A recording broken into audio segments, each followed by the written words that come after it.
ملک کی طرح تلگنگ شہر اور گرد نواح میں چہلم شہدائے کربلا نہایت عقیدت و احترام سے منایا گیا۔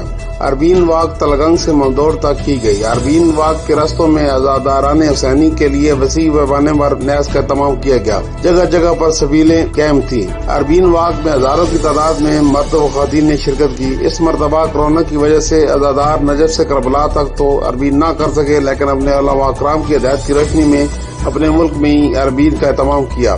موضوع ممدوڑ میں بانی مجلس تصور شاہ کاظمی کے زیر اہتمام جلوس و مجالس کا اہتمام بھی کیا گیا، جس میں ذاکرین نے فلسفہ شہادت پر تفصیلی روشنی ڈالی۔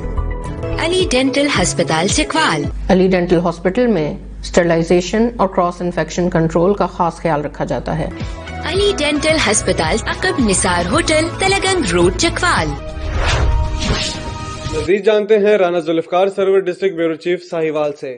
ساہیوال آرٹ کونسل کے زیر اہتمام بین الاقوامی شہرت یافتہ خطاط صادقین کی سورہ الرحمن کی کیلی گرافی نمائش کا اہتمام کیا گیا، جس میں زندگی کے تمام شعبوں سے تعلق رکھنے والے افراد نے کثیر تعداد میں شرکت کی۔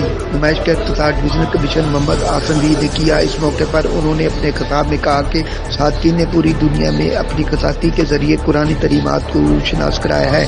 انہوں نے کہا کہ نوجوان نسل کو چاہیے کہ وہ اس آرٹ کے شعبے میں مہارت حاصل کریں۔ انہوں نے کہا کہ اس قسم کی نمائشیں خطاطی کا شوق رکھنے والے نوجوانوں کی حوصلہ افزائی ہوگی۔ رانا ذوالفقار سرور ڈسٹرکٹ بیورو چیف ساہیوال۔ سامہ رحمان کے ساتھ گلوبل آئی ٹیم تلگنگ۔